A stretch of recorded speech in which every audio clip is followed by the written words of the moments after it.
Bugun O'zbekistondagi Amerika elchisini uylaridagi qabulga boramiz. Eng mos magnetimni taqib, manzilga yetib keldim. Amerikada IVLP dasturi bo'yicha 3 hafta o'qib o'rganib kelganimdan so'ng, men ham barcha bitiruvchilar qatorida maxsus hamjamiyatga qo'shildim. Men bu tadbir AQSh davlat kotibining jamoatchilik diplomatiyasi bo'yicha o'rinbosari Sara Rojers sharafiga tashkil etilgan qabul marosimi edi. Rostni aytsam, bunday uchrashuvlarning eng qimmatli tomoni bu odamlar. Bu yerda Flags, IVLP, Uzbekistan Business Leaders va boshqa dasturlar bitiruvchilari yig'ilgandi.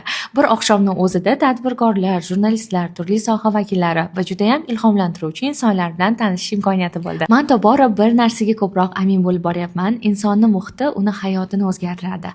Ba'zan esa bitta uchrashuv yoki bitta tanishuv kelajakdagi katta imkoniyatlarga sabab bo'lishi mumkin. Bunday muvaffaqiyatli insonlarni ko'rib, hali yengilish mumkin emasligini tushunib yetasiz. Sara Rojers ham o'z nutqlarida bunday dasturlarni bitirgan juda ko'p insonlar katta lavozimlarni egallashning asosiy sababi biz ulardagi potensialni oldindan ko'ra bilamiz deb aytdilar. Bu esa menga yanada harakatni davom ettirishim uchun juda ham katta motivatsiya bo'ldi. Har bir havas qilgan insonni mana shunday dasturlarda qatnashib bitiruvchilar qatorida bo'lishini chin dildan tilayman. Esa juda ham yuqori kayfiyatda mashinada yakunlandi. Bye bye.